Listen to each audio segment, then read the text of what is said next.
30 days 30 business challenge day 5.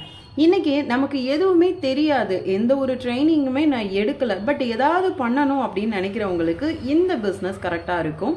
So நீங்கள் உங்களுக்கு நியர்பையில் கண்டிப்பாக ஏதாவது ஒரு ப்ராடக்ட் வந்து ரொம்ப பெக்யூலராகவும் அதிகப்படியாகவும் கிடைக்கிற மாதிரி இருக்கும்.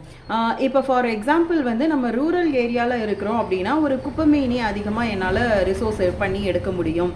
அப்படி இல்லை முருங்கை இலை, முருங்கைப்பூ, அந்த மாதிரி ஐட்டம்ஸ் என்னால் கலெக்ட் பண்ண முடியும்னு நினைக்கிறவங்க அதை பவுடராக்கி சேல் பண்ணலாம். இந்த மாதிரி நமக்கு நியர்பையில் இருக்கக்கூடிய பொருட்கள், மார்க்கெட்டில் டிமாண்டாக இருக்கக்கூடிய பொருட்களை மட்டுமே வச்சு நம்மளால பிஸ்னஸ் பண்ண முடியும். இன்கேஸ் இதை எப்படி நம்ம ரிசர்ச் பண்றது அப்படின்னா, ஃபர்ஸ்ட் நமக்கு சுத்தி இருக்க பொருட்கள் என்னென்ன நல்லா கிடைக்கும் அப்படின்றத லிஸ்ட் அவுட் எடுத்துக்கோங்க. அதுக்கப்புறமா அதோட பிரைஸ் வந்து மார்க்கெட்ல என்ன இருக்கு, அமேசான்ல என்ன இருக்குன்னு செக் பண்ணீங்கன்னா டெஃபினட்டா இந்த பிசினஸை நீங்க பண்ணலாம்.